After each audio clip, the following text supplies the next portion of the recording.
Welcome, everyone. We're going to go ahead and get started. Please find your seat.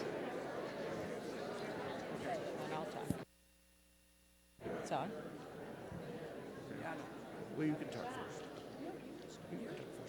Because I'm going to talk longer. Oh. Good evening. This is Bill and Lynn Geller, and we really want to thank you so much for coming out tonight. This will be a wonderful opportunity. One of the things that we really wanted to emphasize is courage. And this is Denver. It's April. It's snowing. And to have the courage that you all have shown coming out here tonight.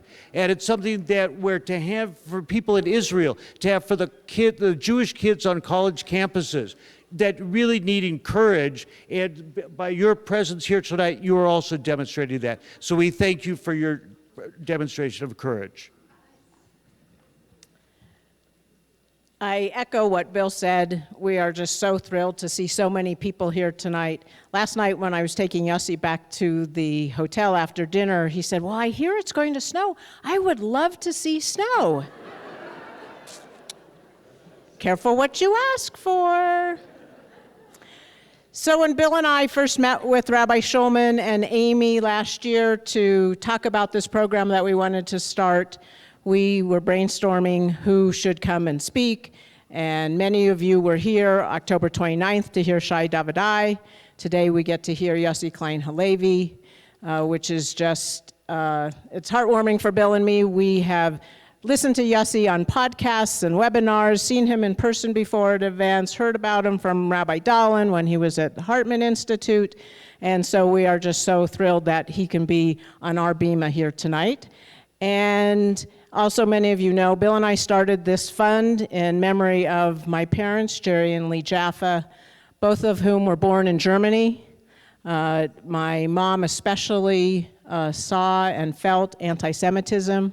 She taught me and my four brothers what anti-Semitism is, what it isn't.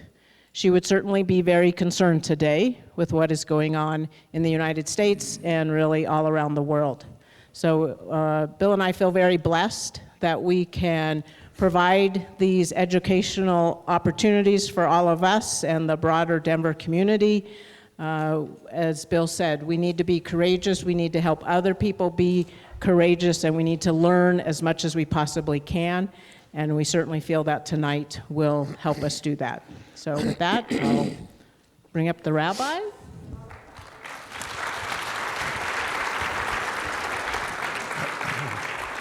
Thank you. Thank you, Bill. Thank you, Bill. Thank you so much to Bill and Lynn and the Gellers and all who have a vision of bringing Israel education to their communities, especially at a time as this. And thank you all for coming out here today. Welcome to HEA. There's bathrooms down the hallway if you need it. I invite you to silence your phones and think about any questions that you might want to ask Yossi, because after he and I have a little bit of a conversation, we'll have an opportunity to take some questions. Amy and our staff will be coming around and handing out some cards. So if you have, and along with some pencils, so if you have a question you'd like to write, we invite you to do so, and as legible handwriting as you can muster. And again, I want to thank Amy Karp and our wonderful staff for making tonight come together with the support of Bill and Lynn.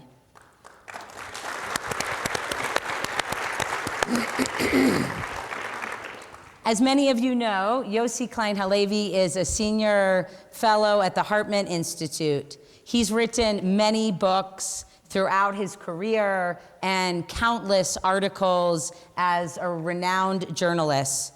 You may have read Like Dreamers or Garden of Eden, A Jew's Search for God with Christians and Muslims in the Holy Land. Many people here have probably read his latest book, Letters to My Palestinian Neighbor, a New York Times bestseller.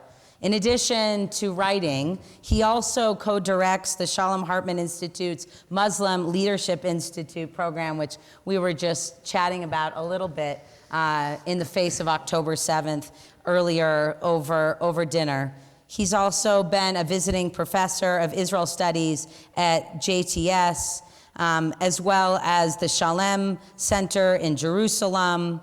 He was born in Brooklyn, made Aliyah in 1982 with his wife Sarah, and they have 3 wonderful children. So let's offer, please join me in a warm welcome for Yossi. Thank you. Thank you. I want to confess that I've been listening to your podcast quite religiously since October 7th. Is anyone else here listening to, for heaven's sake? Okay, I'm glad I'm not the only one that has a confession to make.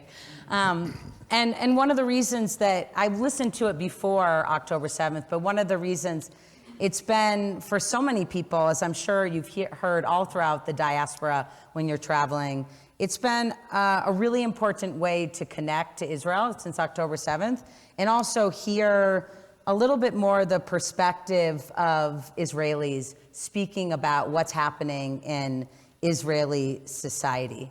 And I'd like to actually begin our conversation there a little bit. You have such an interesting, and some might say dual identity. You were raised in Brooklyn, you made Aliyah in the 80s, and you've lived in Israel and become such a part of Israeli society. You're the father of a Holocaust survivor.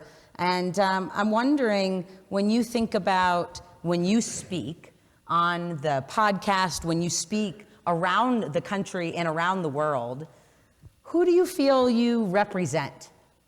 Well, first of all, good evening, everyone. And we try to get right to it in Denver. and wonderful to be with you, Rabbi. Thank you for having me, and thank you all for coming. I really represent myself, which is liberating. I feel that representing oneself has allowed me as a writer and a journalist to be pretty eclectic in the topics I choose and the places I go. But you know, the truth is that when I made Aliyah, I felt that I was being sent by the community that I grew up in, and of course nobody sent me, but I had this kind of sense that I was being dispatched by American Jews to Israel, and as almost one of the biblical spies. Go over there to that crazy place that we all love and don't really understand so well, and send back dispatches. And my career was really based on living in Israel and essentially writing for the community that I grew up in, writing for American Jews. So I didn't feel that I represented American Jews, but I felt in some ways beholden to the community that had raised me and that I love. And I think it's just one of the most extraordinary experiments in Jewish history. And I always felt growing up that I live in the luckiest generation in Jewish history because of the 2 flags on the bima and what those flags represent. And to have the passports of those 2 flags is just extraordinary. And you mentioned earlier about my being the son of a Holocaust survivor. My kids at one point when they were teenagers asked me to apply for Hungarian citizenship. They wanted to have a third passport. And I said that your grandfather, who they never knew, said your grandfather would be spinning several times in his grave because he wanted really nothing to do with Hungary and didn't even speak Hungarian in the home because he wanted to cut that culture out completely. And many survivors had similar reactions to the countries they came from. So, but growing up really with this sense of being part of the American Jewish community and having an Israel, I mean, what an extraordinary moment to be a Jew. And that sense of awe and gratitude has never left me. And so if I felt that I was representing anything, it was simply one Jew's attempt to understand what it means to be Jewish at this moment. I appreciate how you're talking from, such a personal space, from your own history. You speak for yourself, and also we're so shaped by our own life's events. I remember in 2009 when you wrote about your son, Gabriel, going off to war as a moment where you became the father of a soldier. Just as you've written about being the son of a Holocaust survivor. And I'm wondering if you can speak a little bit about how those, being the father of a soldier, being the son of a Holocaust survivor, have shaped you. In terms of growing up in a survivor family, it's astonishing to me now to look back and realize that the Holocaust was only 2 decades earlier when I was growing up. So the intimacy with the Shoah was true for my whole generation. Whether or not you actually grew up in a survivor family, you were growing up with the Shoah. And so that really shaped my entire Jewish identity. And in a way, my process of growing up, my maturation process, was moving from a Holocaust-centric Jewish identity to realizing that that I was not only living after the Shoah, which was the question that really preoccupied me, is how do you be a Jew after that? How do you live with that knowledge? But I was also growing up as the first generation to be born with the reality of a Jewish state. And the first generation of American Jews to feel more or less fully at home in America. It began after the Shoah and then gradually intensified until Jews began to feel completely at home in America. And it's an open question about how true that still is today. But to really get back to your question, so for me, growing up with the Shoah was my initial formative experience, and it shaped my childhood activism. I was very involved with the Soviet Jewry movement when I was young, and then I moved into more and more militant Jewish circles. The first book I wrote was called Memoirs of a Jewish Extremist, which tells the story of being part of the Jewish Defense League and Meir Kahane. Some of you may have remembered that time. And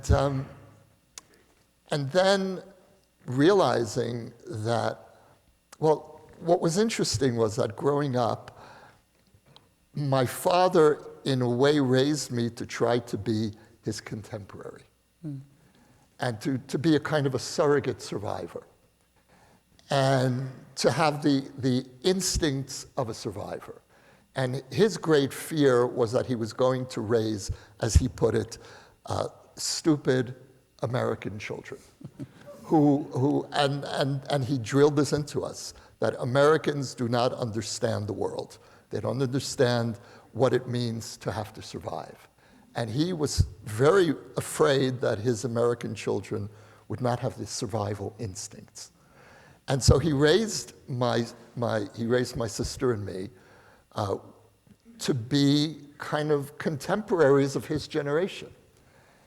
And gradually I began to realize that that's not my reality. That's not my generation's experience. I grew up in the 1960s in America, not in Transylvania in the 1930s. And so inhabiting my generation's experience was my transformative, was my transition out of an obsessive Holocaust identity. Mm-hmm. And then moving to Israel was in some ways the completion of that process, because Israel really freed me from the identity of victimhood. And it's interesting to think about that in the framework of the time we're living in now, when in some sense victimhood has returned to not only Jewish but even Israeli consciousness. But the Israel that I joined in the early 80s was very much in opposition to the victimhood identity, and that was liberating for me. And in terms of being the father of Israeli children, that was the final process for me of being freed from this sense of victimhood. My kids had no idea of what anti-Semitism is.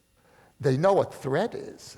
Every Israeli kid knows what life and death situations are. And my two oldest were teenagers during the Second Intifada, the years of the suicide bombings, and both of them lost friends, and both of them were in countless close encounters. It was Jerusalem, and that was the epicenter in some way of the Second Intifada. So becoming Israeli didn't free me from a sense of threat. It intensified the feeling of threat. But in some paradoxical way, it did free me from being a victim. And then joining the army and even more so becoming the father of a soldier and realizing that for me, the moment of, let's say, the initiation process into becoming an Israeli, even more than joining the army, was becoming the parent of a soldier. And that's when you realize what Israelis live with, what Israelis go through. And until I had that experience, I wasn't fully a part of Israeli society.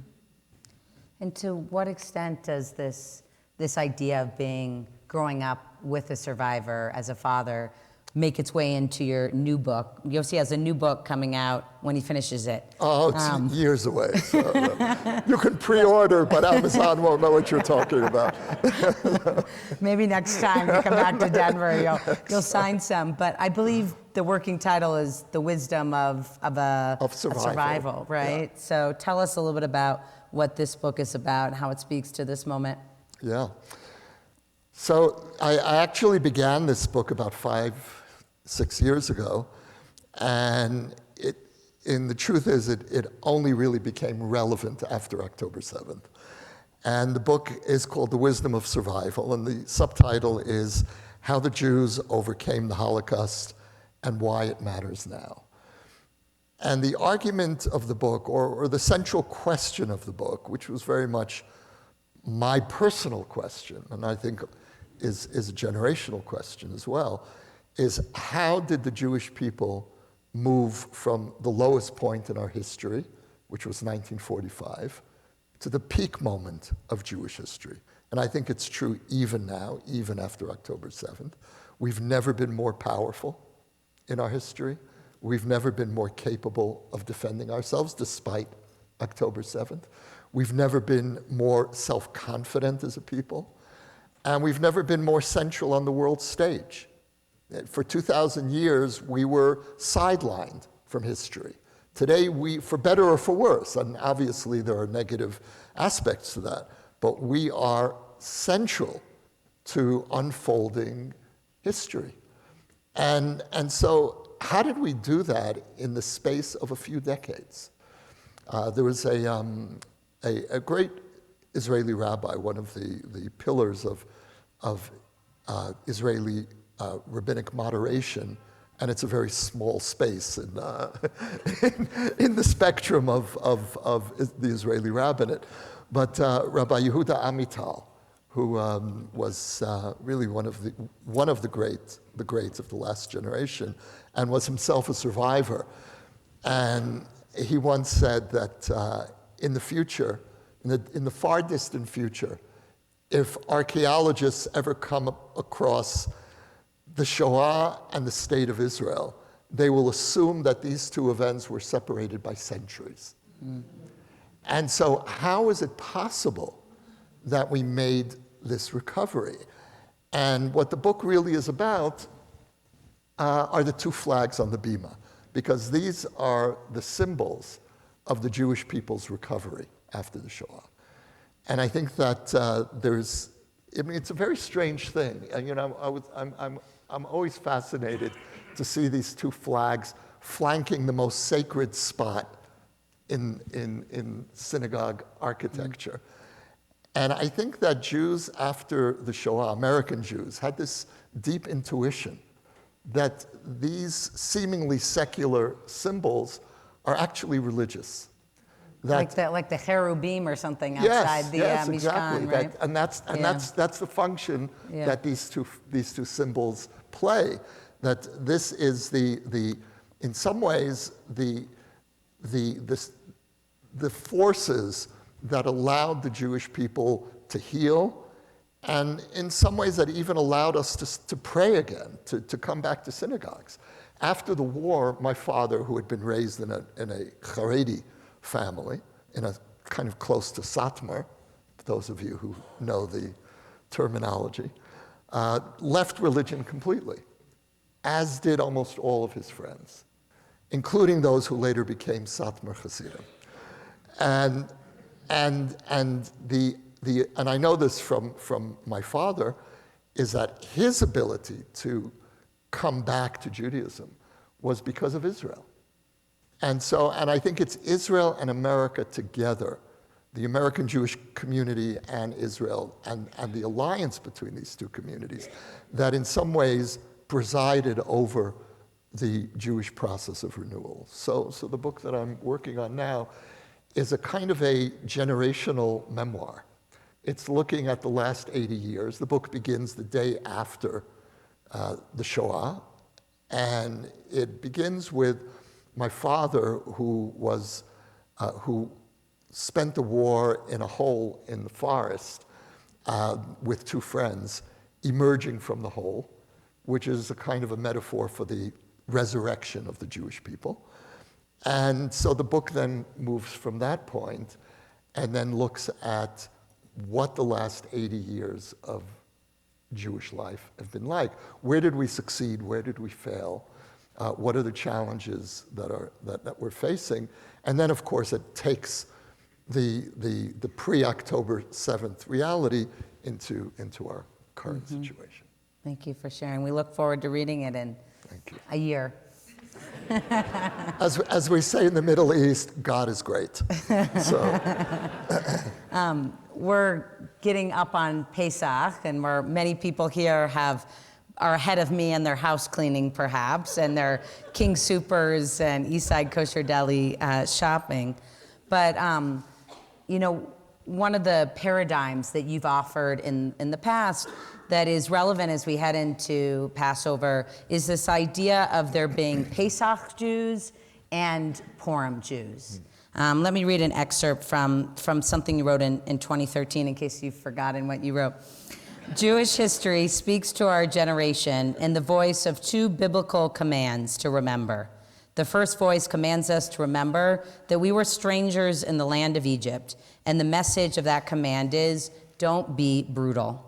The second voice commands us to remember how the tribe of Amalek attacked us without provocation while we were wandering in the desert. And the message of that command is, don't be naive. The first command is the voice of Passover, of liberation.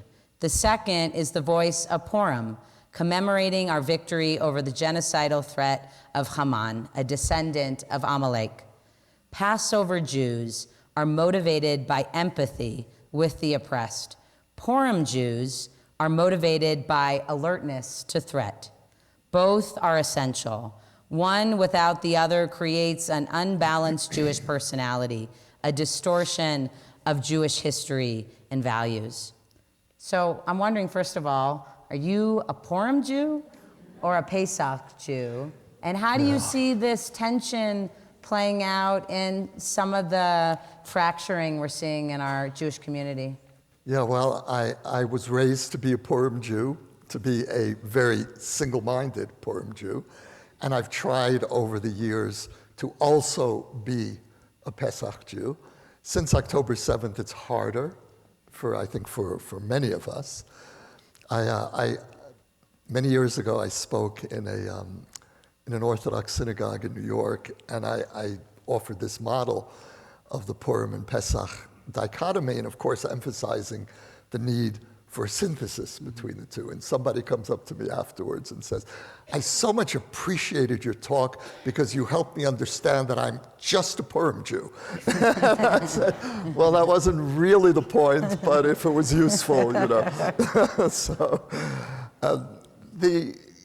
what's interesting actually listening to you read that is how unfortunately relevant it is today. Mm-hmm. Because what worries me most about what's happening domestically in Israel and within the American Jewish community is that more and more we're dividing along these lines of Purim and Pesach. And as someone who has really devoted his career to the American Jewish-Israeli relationship, what worries me is the rise of the anti-democratic far right in Israel and the rise of an anti-Zionism in American Jewry.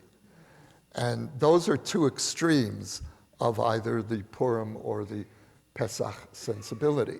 One is focused only on threat, and the Israeli far right views democracy as expendable. Democracy just gets in the way. Democratic norms, the Supreme Court, only slows us down in defending ourselves against terrorism. And the anti-Zionist Jews regard any form of collective Jewish self-defense or of course, sovereignty as a betrayal of Jewish ethics. Mm-hmm. And so there's keeping these two extremes peripheral is essential for the health of the Jewish people. And my job as an Israeli is to resist the rise of an extreme far right, which is growing. And the job of the American Jewish community is to figure out what to do with the growing anti-Zionism in your own community. Mm-hmm. You've been traveling around the U.S. a lot in this trip and in previous trips. You've visited college campuses. What are your thoughts on that? You know, what are you seeing that is troubling, and what are you seeing that is hopeful? You know, it's difficult because, in a way, the audiences that I speak to, well, this is probably a good example, are self-selecting. Mm-hmm. The people who will come out to hear a speaker from Israel are Jews who are interested in Israel. So I don't have a wide cross-section of encounters with the Jewish community. It's pretty specific, including being out on campuses. Although when I used to speak on campuses, I would get a much wider cross-section. I did a campus tour this past spring from Columbia to Berkeley and points in between. And just about the only students who came were Jewish students who were already committed to Israel.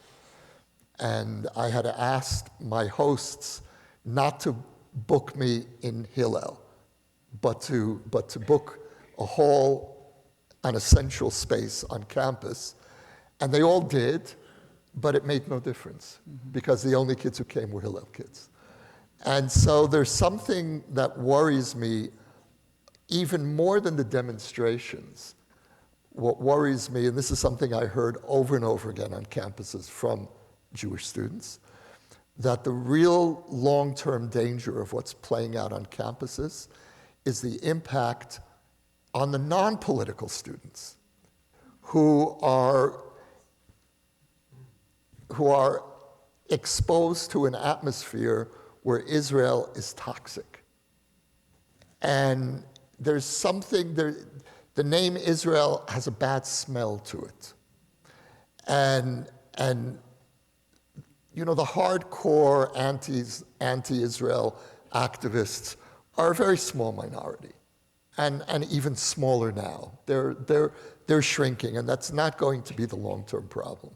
The long-term problem is that a whole generation of educated young people are growing up with the notion that there may be something illegitimate about Israel. And so the atmosphere that the Jewish kids are experiencing is a sense of there's something not quite right with you, and you need to reassure us that you're a decent person by repudiating Israel. And that's the return of conditionality to the acceptance of Jews in this country. And when I was growing up, American Jews felt safe, but not unconditionally accepted. Maybe it was a good idea to change your family name, don't talk too Jewish, don't sound too Jewish. And gradually that began to change. And by your generation, I think it was pretty much over, and there really was this sense of being unconditionally accepted in America. The crime of the progressive anti-Zionists, the crime against American Jewry, is to restore conditionality. We'll accept you, and they will accept you on campus. You can be a public Jew. You can observe the Seder at their tent camps. You can wear a kippah and a keffiyeh, and I've seen it. But in order to be accepted, there's one condition. The condition is you have to repudiate Israel. And when you create conditionality to acceptance, you're introducing a sense of insecurity in young people. Maybe there's something wrong with me. Maybe there's something wrong with the Jews. And at the very least, a community that is under pressure, that is constantly worried about whether it will be accepted or not, is a community that's defensive. And defensive communities aren't creative communities. The American Jewish community I grew up in was not especially creative. And Jewish renewal and all this creativity within American Jewry that we've seen in the last decades is a direct result of the gradual end of the conditionality of Jewish acceptance. Jews felt completely at home here. And so that's what worries me about young Jews today, is that I'm much less worried about physical safety. I am worried about that, and that, of course, that's an issue. But I think that the deeper threat of anti-Zionism is psychological. Its psychological impact on the vitality of the future American Jewish community. Mm-hmm. You know, we've seen how the media in the U.S. is different than Israeli media since the coverage of October 7th. And, you know, we are experiencing things differently here a little bit. There's, I think, a greater desire amongst a lot of progressive Jews to hold nuance here that is harder in Israel when your kids are going off to war, period, and the existential threat is in your family. And so I'm wondering a little bit, you've written letters to my Palestinian neighbor, you've been a person that many people may have come tonight because of your ability to even hold some of that nuance, but that's been harder, as you said, since October 7th. Yeah. And I'm wondering if you can speak a little bit to what that's been for you and how that is for Israelis moving forward. So to preempt any questions here in the Q&A about what I would write today if I were writing letters to my Palestinian neighbor. Well, now you're moving, so you'll have to write about your new neighbors, That's right. right? That's right. That's right. I will not have a Palestinian village as my view in our new apartment. But the honest answer is that I don't know if I would be able to write that book today. And I say that not because I disagree with what I wrote there. I don't. I very much still believe in the necessity of, first of all, explaining Zionism and Jewish identity to not only Palestinians, but to the Arab and Muslim worlds. I think that's something we haven't done, and it's long past time that we do that, and especially with some changes happening in the Middle East, with the Abraham Accords and other possibilities, we really need to have that conversation. And I also believe that, in principle, a two-state solution is preferable to Israel being a permanent occupier and ruler over another people. I think that's a disaster. And I say that without minimizing the dangers of a Palestinian state, which have, if anything, have become more acute since October 7th. So we have no good options. And so the book really is an attempt to deal with that. But the book also was an attempt to engage Palestinians in conversation, to reach out to Palestinians, and to not only convey our story, but to listen to their story. And the second edition of the book, the paperback edition, has an extensive epilogue of letters from Palestinians to their Israeli neighbor, responses that I received. And I don't know that I could do that today. I don't know that I have the emotional capacity to listen to the Palestinian narrative. Not when our narrative is under such systematic assault. And the Palestinian narrative does not need to be amplified. I don't know that I would give Palestinians the last word in my book today. And I did that. I ended the book with their narrative. And I wanted to, and I did that to honor those who had the courage and the goodwill to write to me. And also to, in some ways, try to model a different kind of conversation. And I don't think I could do that today. Mm-hmm. What do you see as the role of, you've mentioned sort of education in a couple different places in terms of college campuses, in terms of, a cross-face, based on your experience at Hartman and your background, where do you see the greatest need for education in Israel and here? So, my understanding of what we're trying to do at Hartman, and it's interesting, you can speak to any one of our 400 employees, and everyone will give you a different version of what Hartman's mission is. And I think that points to a certain eclecticism, and Hartman is a very ambitious place. It's really trying to take responsibility for the whole Jewish world. And my understanding is that we are struggling to keep Israel democratic and the diaspora Zionist. Mm-hmm. And the two flags. We're trying to really strengthen democratic values in Israel, and Hartman North America is really trying to strengthen liberal Zionism here. And that for me is really those are the two great educational challenges. And it's the same educational challenge really is, the American Jewish-Israeli alliance revolved around a shared commitment to Israel as a Jewish and democratic state. If you took away either one of those identities, the alliance would have unraveled. And the entwinement of those two identities is under threat today. And the two flags, each of them separately and the two together, are under assault. And I mean by what they represent. And our generation's challenge, one of our challenges, is to defend the values that these two communities really, really built their relationship on.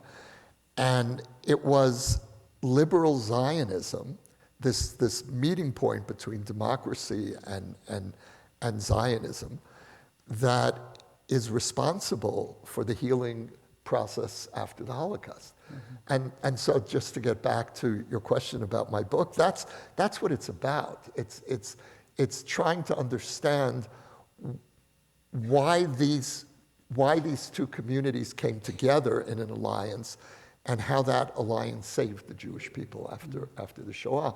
But that's what's under threat today. Yeah.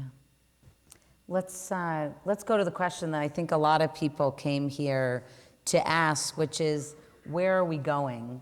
If we look in Israel, the violence has resumed. We don't know if the hostages are going to come home or where we're headed.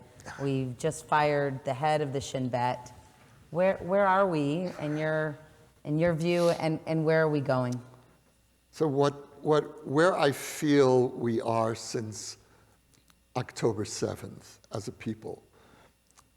First of all, my strong sense is that the post-Holocaust era that began the day after the Shoah and was a period of gradual strengthening and healing is over. We are no longer in the post-Holocaust era. October 7th was the end of the post-Holocaust era. And the post-Holocaust era was really characterized by at least two elements. The first was that Israel is the unconditional safe refuge of the Jewish people. And the second is that the English-speaking diaspora, especially America, but also Canada, Australia, to some extent South Africa, are safe refuges, are home. At Hartman, we had a curriculum a couple years ago which was titled From No Home to Two Homes. And now in the post-October 7th era, the question is how secure, how safe are we in either home? And that's an open question. And so that's one aspect of where we are, of the uncertainty that we're all feeling. I think that our situation is better than we often think it is. And I'll speak first of all about Israel. We have achieved extraordinary military victories in the last months. And what I find even more impressive is how Israeli society pivoted from the lowest moment of schism in our history, which was October 6th, to one of the peak moments of national unity, which was October 8th. Now that unity is once again unraveling. But we now have, Israeli society now has two very clear choices. We have October 6th, which is this internal disintegration, or we have October 8th, where we demonstrated that we had not forgotten the instincts of solidarity and peoplehood. And when the war is over, that's going to be our choice. Do we go back to October 6th? And the government that we have today is an October 6th government. It is a government that feeds on schism, on hatred, on internal hatred. And my colleague at Hartman, Tal Becker, some of you may know Tal. He was at the foreign ministry for many years, and he delivered the defense of Israel at the International Court. Terrific defense. And Tal draws a very interesting distinction. He said, nationalists unite their people against an external enemy. Ultranationalists animate or energize their base against an internal enemy. This is an ultranationalist government. And to have that kind of government while we're at war is for me one of the most difficult aspects of this period. So, but we have a choice. We've already proven our ability to pivot from the lowest point of disunity to national solidarity. And now we're kind of reverting back to October 6th. So it's very much an open-ended period now. And I think it's really important for us as a people to consciously push back against despair. And I understand the despair. And I sometimes when I look at this government, for me that in some ways as an Israeli, that's the hardest thing, because we know how to deal with external enemies. It's very difficult when this is coming from within. But I think we really need to draw on those sources of resilience that we proved we had. And when in the travels, and you had asked me this before, about what I experience when I travel around the American Jewish community. So not only the campuses, but communities generally, is a tremendous amount of resilience and pride, along with the anxiety and the understandable confusion. But I think that the diaspora responded to October 7th heroically, in the same way that Israeli society responded heroically. And we need to hold on to that. Mm-hmm. I think the symbol of the flag, you mentioned several times the two flags on the beam, the symbol of the Israeli flag and how it's used in protests, and it's used as a symbol of patriotism. And in Israel, you mean? In Israel, yeah. Has become a different symbol in the last year or so. And even in October 6th and some of the protests too. And I'm wondering, you've been in the streets, you've seen that. What does the flag of Israel symbolize today?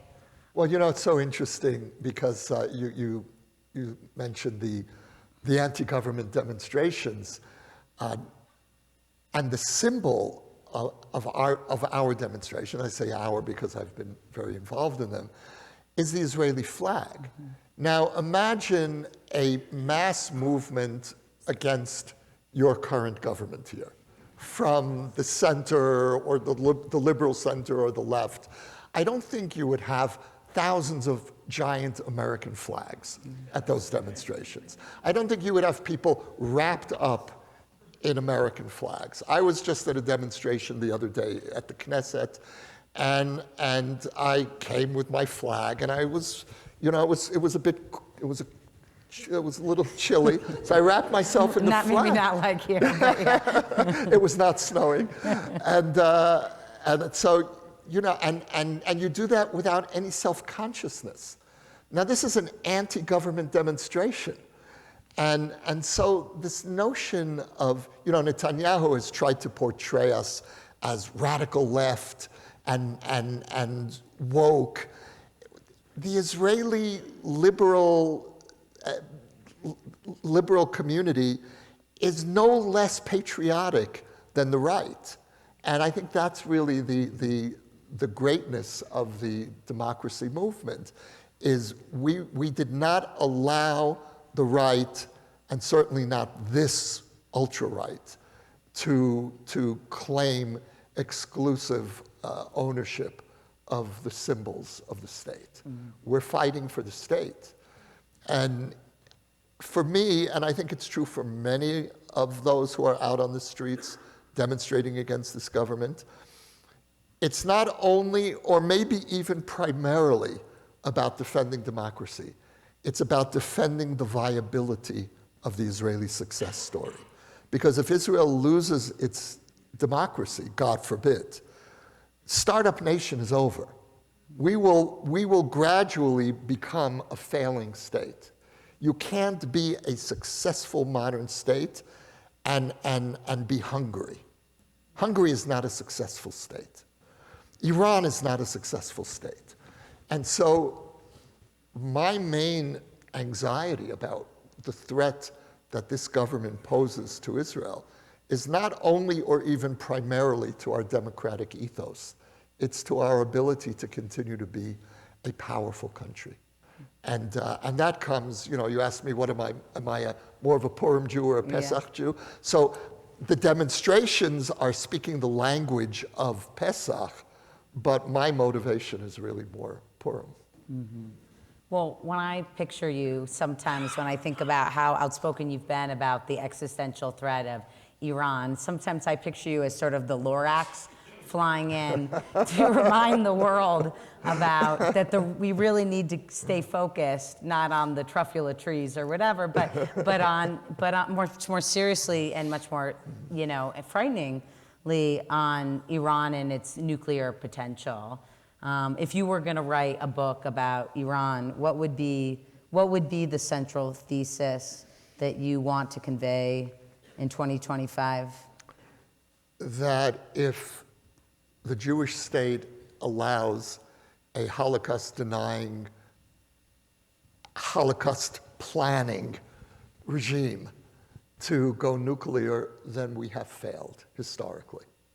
We have, and given the fact that we have the proven power to hit Iran and to inflict, I believe, deep damage on their nuclear facilities, and we don't do it, then we really have failed in our promise to the Jewish people to be a safe refuge, which is really the deep blow of October 7th, which on October 7th we failed.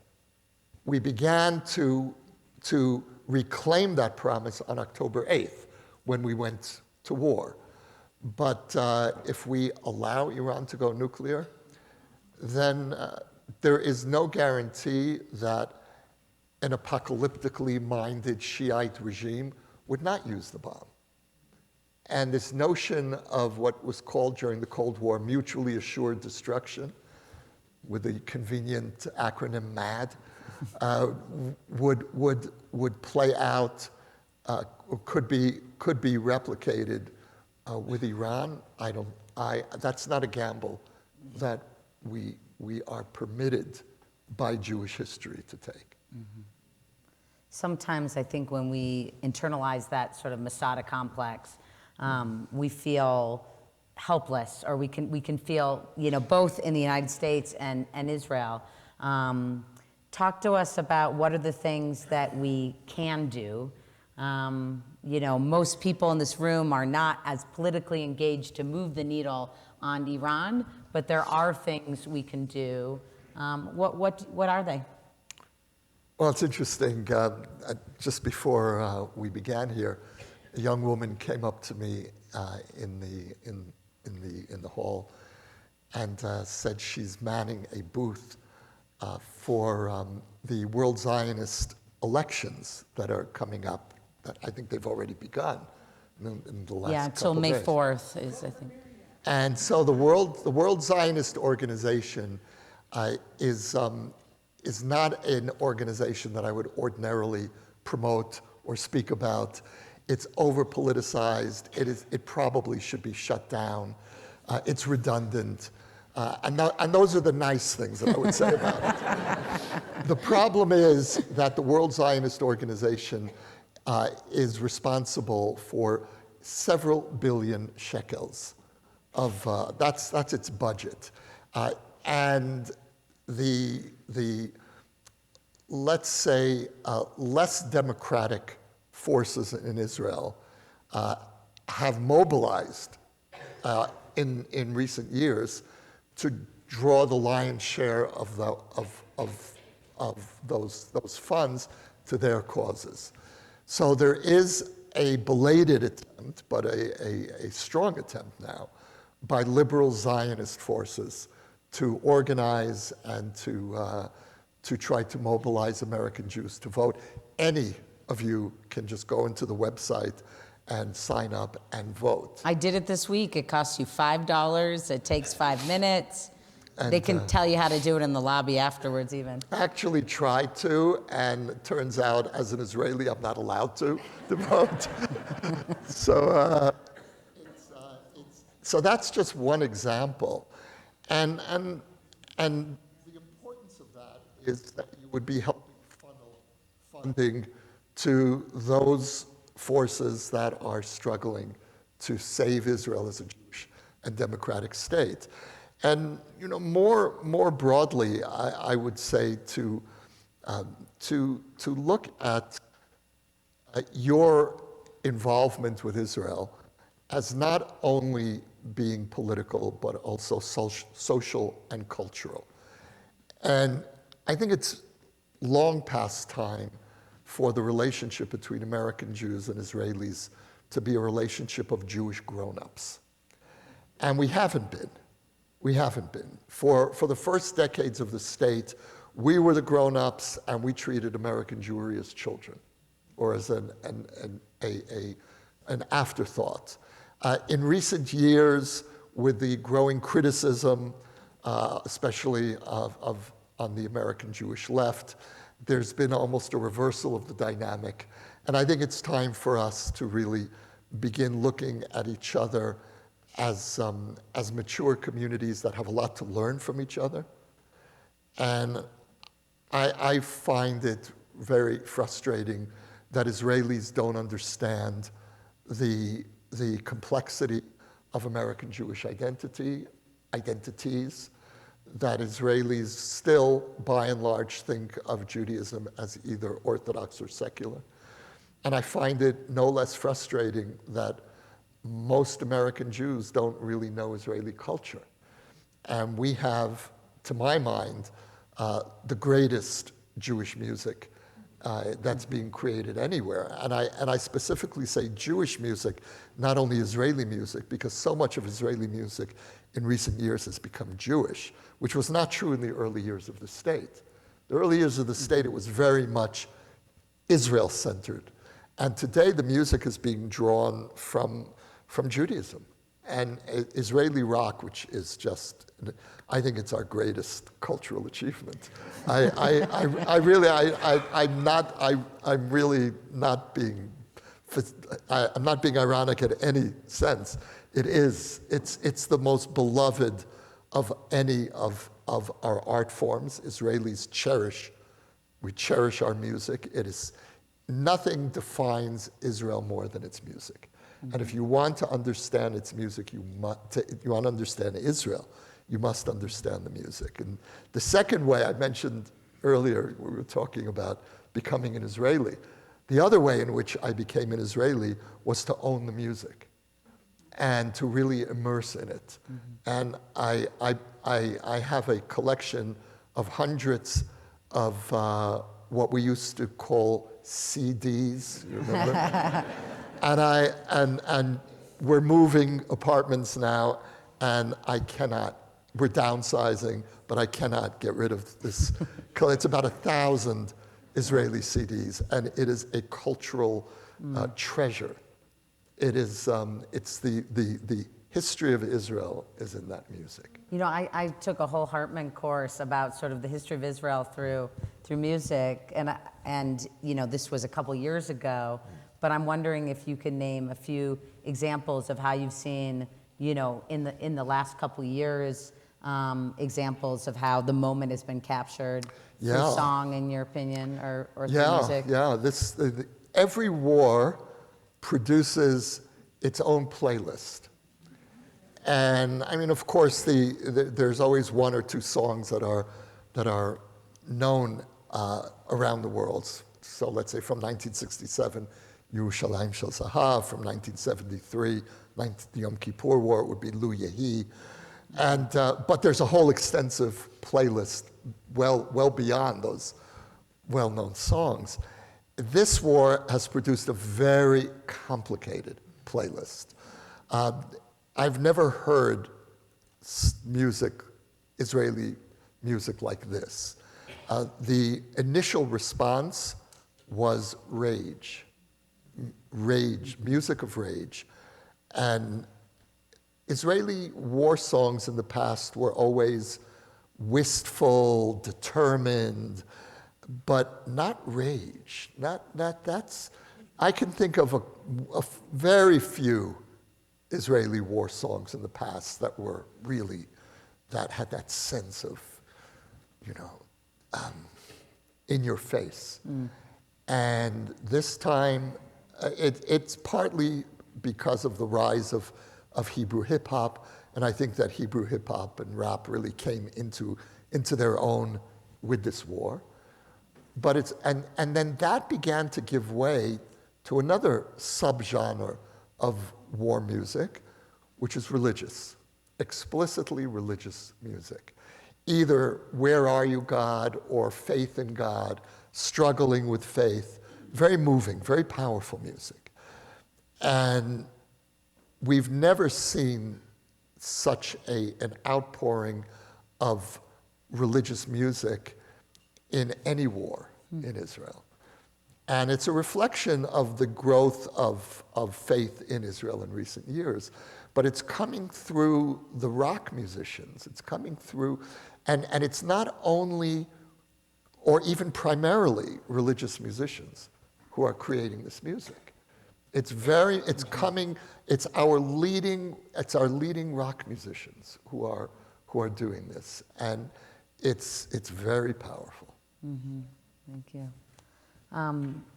So you've been in this chavruta, this partnership with Daniel Hartman for a while now, and it's been shared publicly also now through the podcast.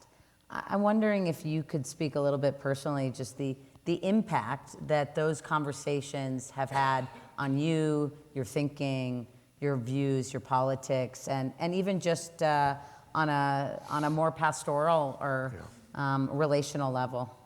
Well, Daniel keeps me honest, and he forces me into a moral conversation about Israeli power that I don't always want to have.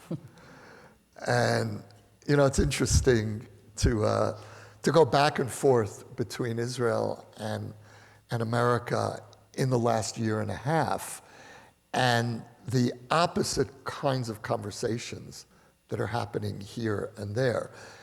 In Israel, when we talk about the war, it seems often that there are no civilians in Gaza. They're all Hamas. And here, the conversation often seems to be premised on the assumption that there are no Hamas, it's all civilians. I mean, even the way that the casualty figures are reported routinely, 40,000, 50,000 Gazans killed in the war. 50,000 who? Who? Are they all civilians? There's almost never a distinction made in how that's reported. Anyway, that's I had to vent, and so the conversation with Daniel is really, much of it is really about how do we balance security and morality. And what I think makes the dynamic between us work is that we share the same commitments, the same Jewish commitments, but we prioritize them differently. So my primary commitment is the security of the Jewish people. Daniel's primary commitment is the moral health of the Jewish people. But each of us has the other's commitment as number two. And so when we engage, it's this very interesting dance of seeing how each of us instinctively relates to whatever the issue is that we're talking about from our primary concern, and how we then have to accommodate the other's primary concern in our conversation, which of course is also each of our secondary concern. So it makes for, I think, a disagreement, lively disagreement, but within respectful parameters. Because I appreciate the fact that Daniel is so profoundly committed to the moral health of the Jewish people. And Daniel, I think, appreciates the other. What other podcasts, articles, books do you feel like we should be reading that you want to recommend to this group of people? Well, I have to admit, I never listen to podcasts. Not even yours. I've never heard my podcast. I don't know what it sounds like. I don't want to hear it. We record it, and it's very funny because as soon as we record it, Daniel and I both forget what we talked about. To the extent where a few days ago we were planning our latest episode, and Daniel said, we should talk whatever the subject was he raised. And I said, Daniel, I think we did that 2 weeks ago. And he said, really? So we had to look it up. And so no, I can't recommend podcasts. But in terms of reading, look, I think the Times of Israel is by far the best publication, English language publication, coming out of Israel. And there aren't that many columnists that I could really point to. I like columnists who are unpredictable. That's very hard to find. I find them in these days in conservatives who reject Trump, or in the case of, I came across Batya Sargon Unger recently, Unger Sargon, who calls herself a leftist MAGA. And I like that. I like the incongruity, and especially at a time when we're so polarized. And to see people who are struggling to hold contradictions, whether or not it's done successfully is almost secondary.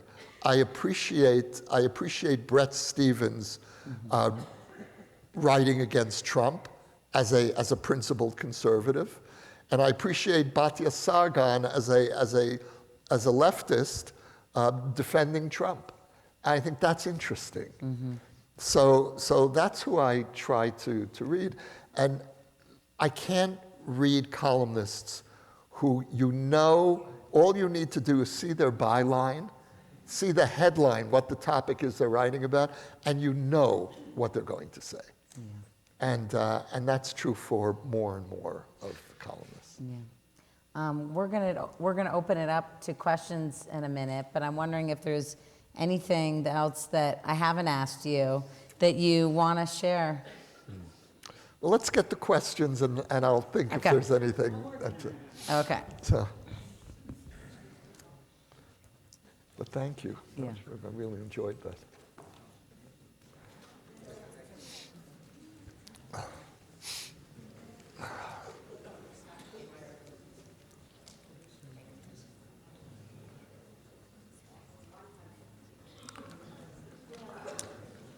While we're handing it out, why don't you talk to us a little bit about, you've also not only spent time in the US, but you've also spent time recently in Europe. And many of us are concerned about anti-Semitism in Europe, anti-Zionism in Europe. We're concerned about the rhetoric, the security. I'm wondering if you can speak a little bit about what you've seen, what you've heard when you've been in London, in Europe, and to what extent you think that might be a precursor potentially to what we might see in the US. I think Europe is the warning for America.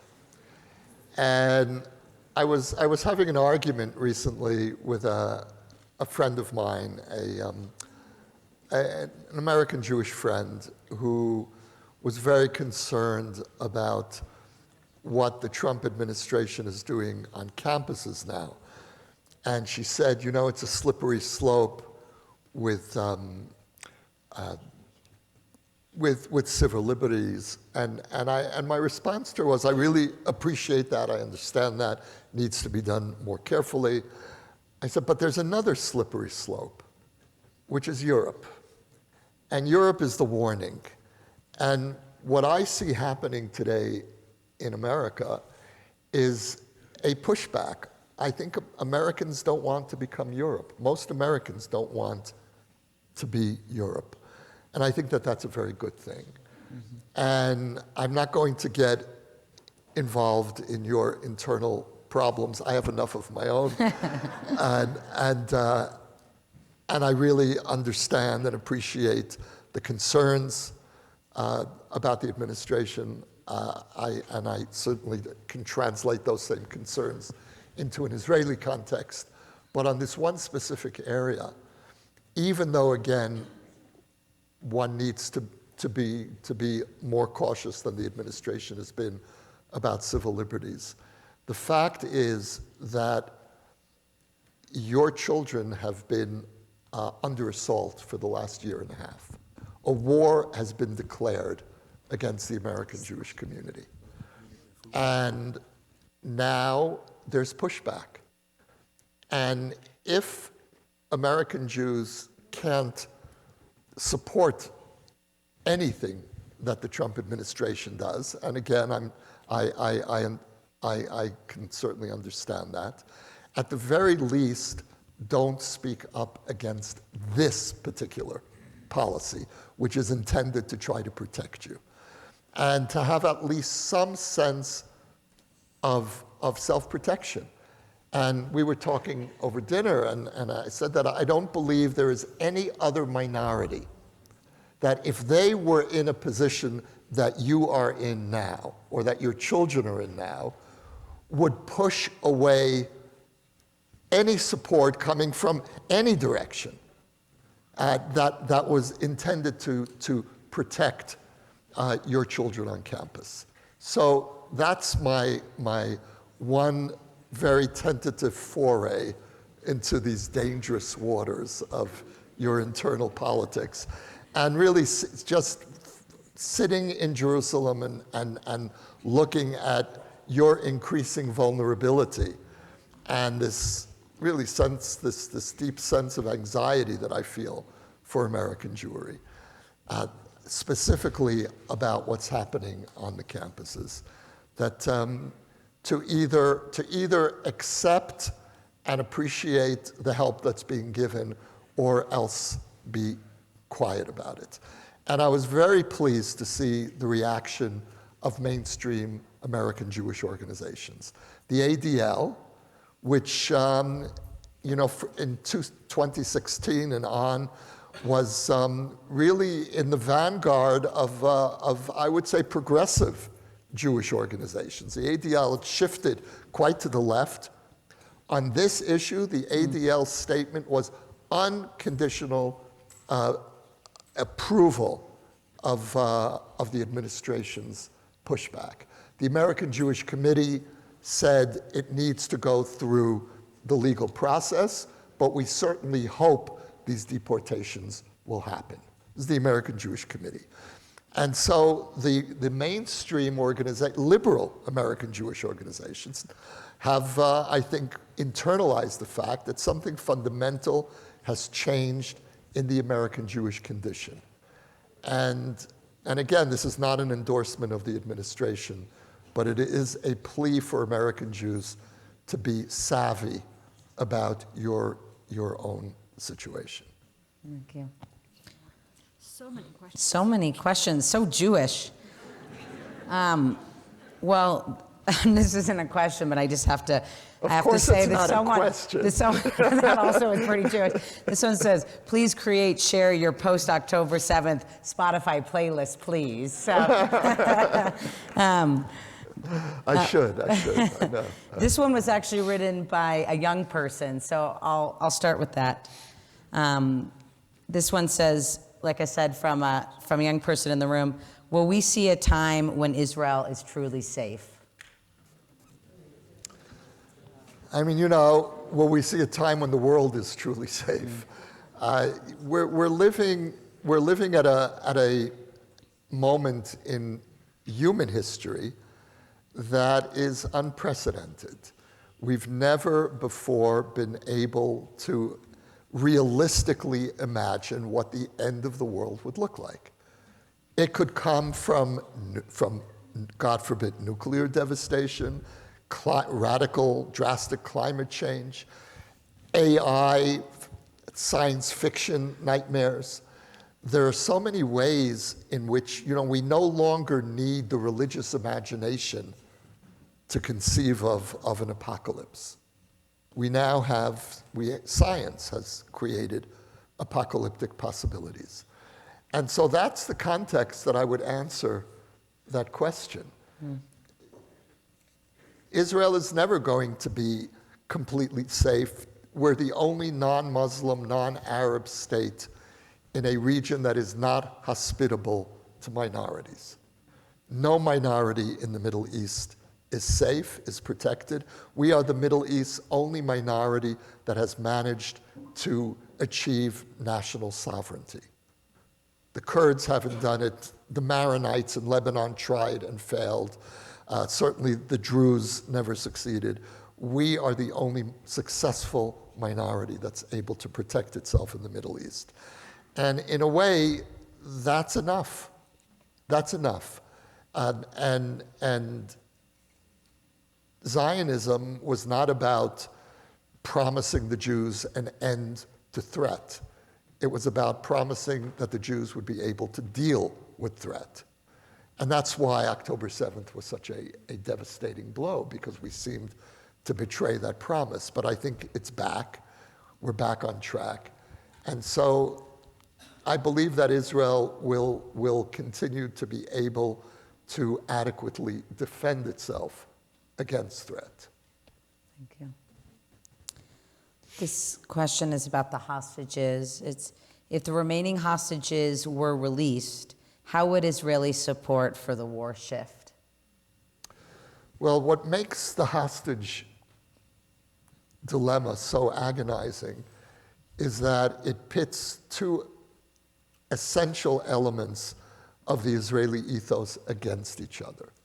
On the one hand, Pidyon Shvuyim, redeeming the captive, the solidarity on which Israeli society is based. We take care of each other. We don't leave anyone behind on the battlefield. And on the other hand, the determination to destroy Hamas is also an essential expression of the Israeli ethos. We cannot allow the regime that did October 7th to remain in power on our border. That negates everything that we believe about our ability to protect ourselves. And so what makes this dilemma so cruel is that we have to choose between these two elements of the foundational elements of our ethos. And I initially, in the first months after the war, I was very much in the camp that says we have to bring Hamas down, even if it means deferring saving the hostages. Today, I feel we must save the hostages. That has to be the primary issue, even if it means ending the war in Gaza. And the truth is that the only way we'll get the hostages back is if we end the war in Gaza. And there are several reasons why I've changed my mind, and so have a majority of Israelis, by the way. Because initially, I think that most Israelis felt the way I did. We have to bring Hamas down, and that's the only priority. And today, the polls show close to 70% believe we have to prioritize the hostages, even at the cost of ending the war. And I'll say for myself, there are several reasons. One is that when you look at the devastation in Gaza, I don't think Hamas can govern again.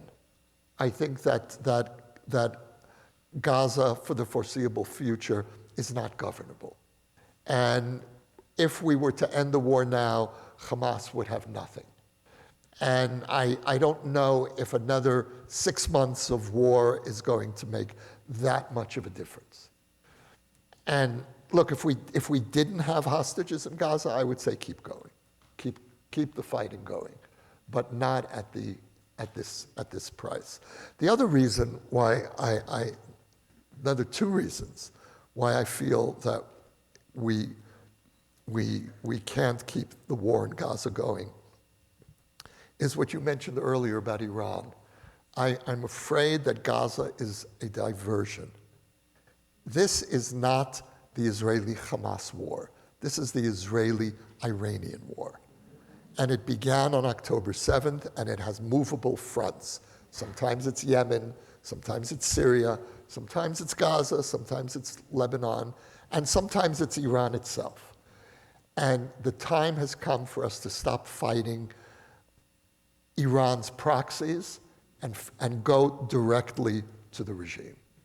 So that's the second reason. The third is the internal dynamics in Israeli society. Very large numbers of Israelis today believe that Netanyahu is playing politics with this war. And whether that I personally believe that, but whether that's true or not is secondary to the fact that so many of us do believe that. And if you believe that, it will inevitably impact on the morale of Israelis fighting the war. You can't send soldiers into war who don't trust the basic intentions and decency of their leaders. It's not going to work. And so for all those reasons, And one more reason I would add is that the reservists are strained to the breaking point. You have reservists who have fought for 400 days and 500 days. And now people are being called up yet again. And this same government that is shamelessly calling up reservists month after month intends to pass a law granting wholesale military deferment to the ultra-Orthodox. So this is a government that, to my mind, has lost its legitimacy to lead us into war. And so for all those reasons together, I feel we have to wind down the war in Gaza and get the hostages back, deal with a nuclearizing Iran, and get our own house in order. Thank you. This question mentions that you spoke a little bit earlier about favoring a two-state solution and asks, how do we get there when there's people who want it and others who have sworn to our destruction? So I think that we need to approach the Palestinian problem by embracing a right-wing premise and a left-wing premise. The right-wing premise is that there is no part of the Palestinian national movement that is prepared to accept the legitimacy of a Jewish state in any borders. No mainstream Palestinian leader, no faction doesn't exist. There are Palestinians, and I know some, and there are many more, who are certainly sick of the war and would accept a two-state solution. And there are some Palestinians who also accept the legitimacy of a two-state solution, not just the practicality, but also the legitimacy. That's a minority, but there are some who recognize that this is a struggle between two indigenous peoples, and both have, in principle, both have rights. That's a minority of the Palestinian people, but they exist. So that's the first premise, is that when the left told us during the Oslo years that the Palestinian national leadership led by Arafat has changed, it was a self-deception. We were fooling ourselves. They didn't change then, and they haven't changed now. The second premise that we need to adopt is that and this is a left-wing premise, is that Israel cannot be a permanent occupier of another people and survive as a Jewish and democratic state. It doesn't go together. It's not possible. And so what do you do? How do you square that? And October 7th, the irony is that October 7th has really, in some ways, legitimized and intensified both of these arguments. It certainly legitimized the right-wing argument that we cannot make peace with the Palestinians and that we can't risk a Palestinian state on our most sensitive border, which is Judea and Samaria, or the West Bank. But October 7th also legitimized the left-wing argument, which is that we cannot live in the same state from the river to the sea with Gaza. We can't live with these people in one state. It will be permanent. It will be a permanent internal October 7th. Either we'll massacre them, they'll massacre us. It is not a viable possibility. The annexationists are leading us into a different kind of disaster. And so we don't have good choices. We have terrible choices. And so that's the starting point. The starting point is we need to look at reality realistically. The next step is the question, so what do we do? And the only reason that I'm for a two-state solution is because I believe that a one-state is even worse. Not by much. It's close.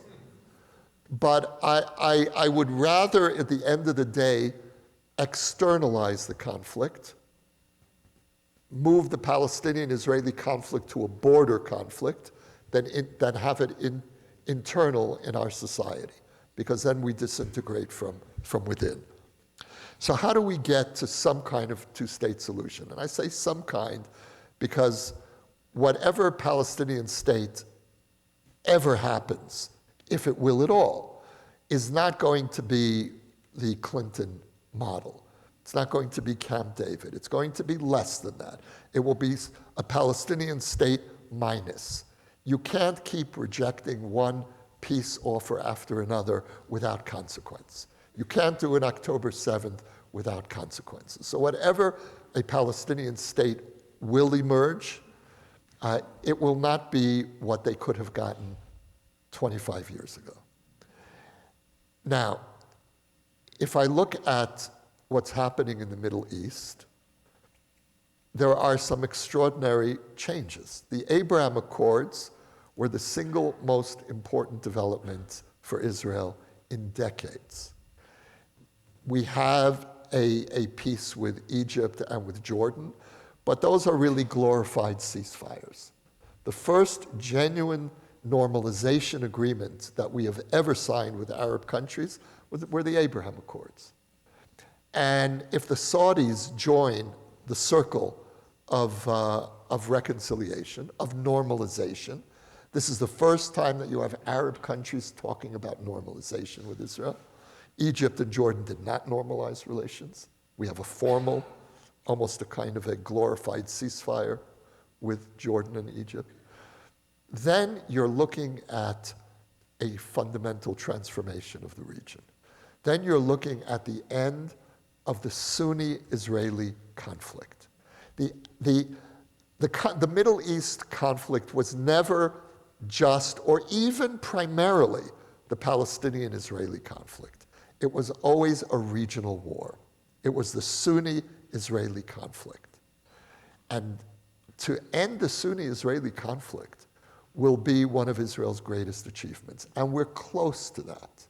Now, of course, we have the Shiite Israeli conflict, which goes to your earlier question, will Israel ever be free of conflict? Now we have a Shiite Israeli conflict, and as a subsidiary of the Palestinian-Israeli conflict is more closely aligned now with the Shiite Israeli conflict, even though the Palestinians themselves are not Shiites.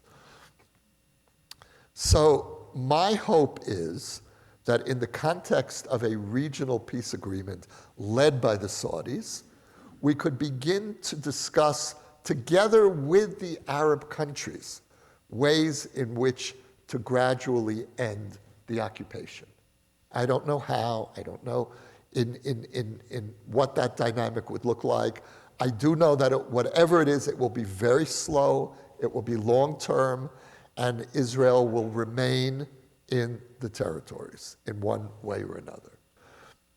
But for the first time, we could begin to imagine a Palestinian state in the context of a regional agreement. And that's a fundamental change. So I am more hopeful today about some form of a two-state solution than I've been since the collapse of the Oslo process in the year 2000. And you know, just one interesting aside, when you think about the Saudis and the Gulf states, 50 years ago, after the Yom Kippur War, the immediate aftermath of the Yom Kippur War, Israel was faced with the Arab oil boycott.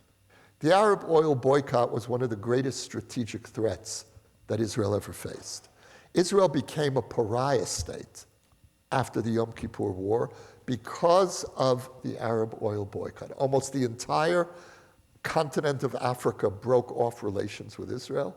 Europe turned pro-Palestinian not because it had a sudden revelation of the moral justness of the Palestinian cause, but because of the Arab oil boycott. The Zionism racism resolution passed in the UN in 1975 as one of the after effects of the Arab oil boycott. The countries that led the Arab oil boycott the oil-producing Arab countries, are the same countries that today are leading the change toward normalization with Israel. And so if we think about the fluidity of history, especially of Israeli history, this should also give us some encouragement. And one last point about this. There was a poll taken a few weeks ago by Tel Aviv University asking Israelis, would you support a Palestinian state in the context of a regional agreement led by the Saudis? 60% said they would. And that shocked me. That really surprised me, because I thought after October 7th, it's going to take a generation for Israelis to even think about a two-state solution.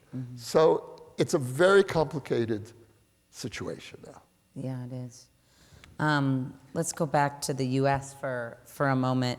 This question says, regarding Trump's withholding funds to various campuses in the name of anti-Semitism, are you concerned that it will have an opposite result and promote anti-Semitism? No. Next question. All right. The only comment I'll add to that emphatic no is things are really bad right now, and we have to stop being a people that worries that if we defend ourselves, it'll get worse. It might, but we will have the added advantage of standing up for ourselves and knowing that we have allies in this struggle. You may not like the allies we have, but as we say in Hebrew, zemayesh, that's what we have right now. And I thought the Biden administration was terrific for Israel. Not all Israelis would agree, but I think that given the pressures that Biden was up against, he showed genuine courage and profound friendship for Israel. I think he showed less courage in protecting your kids. And not because he didn't want to, but I think there were constraints within the Democratic Party. And so sometimes it takes a sledgehammer. There's a question about humanitarian aid. The question says, I thought Jews were a humanitarian people. We're often the first responders around the world in humanitarian crises.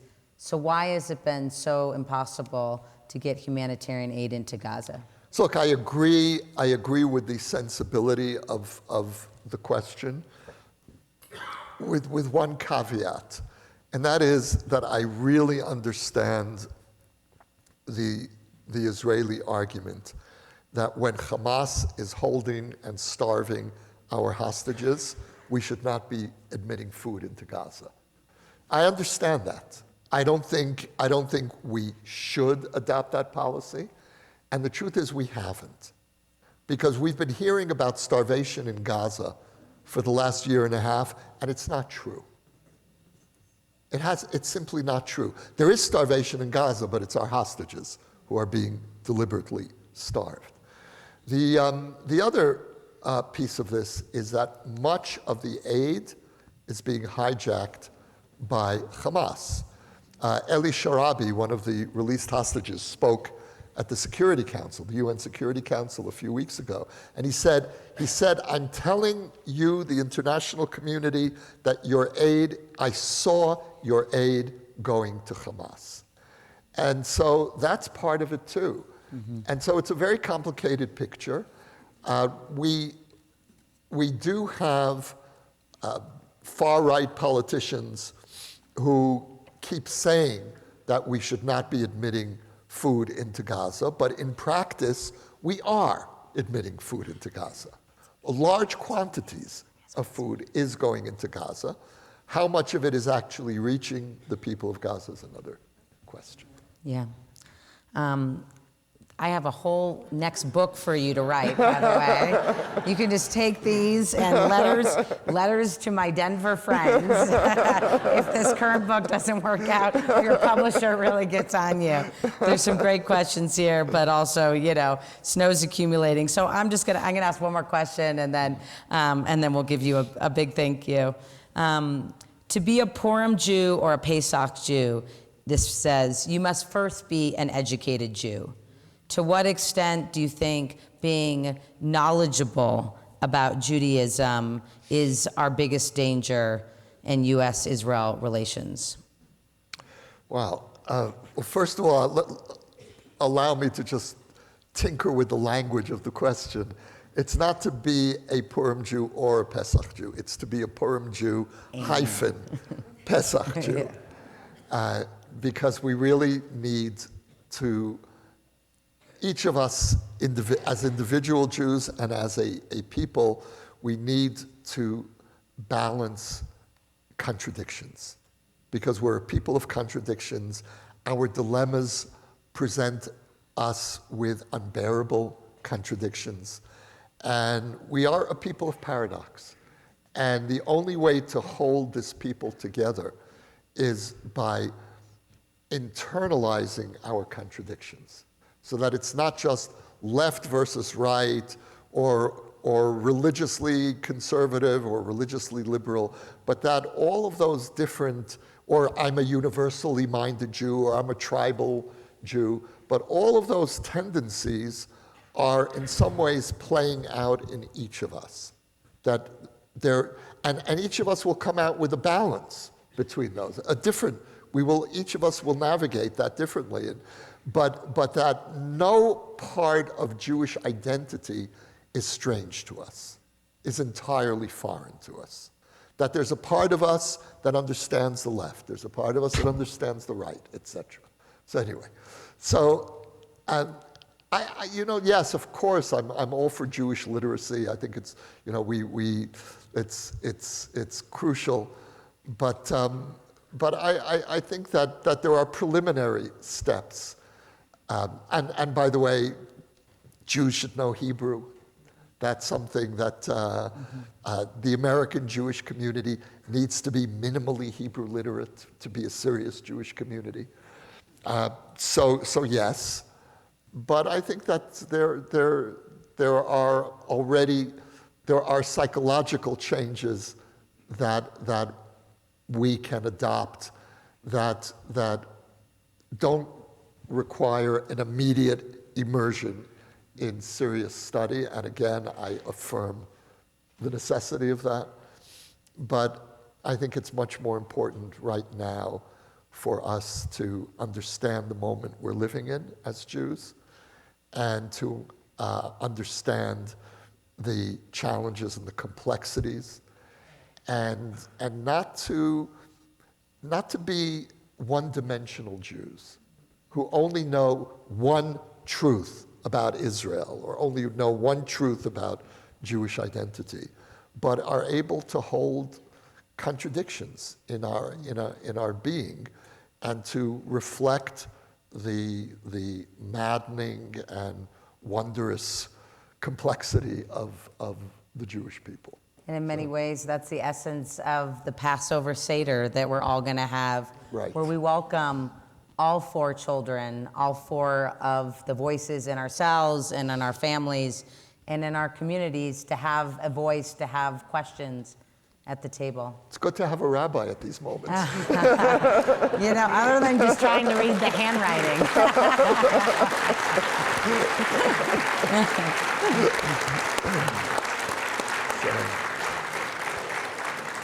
So thank you all very much. Thank you Rabbi. so much. It's great. Thank you, everyone, for coming. Enjoy some dessert.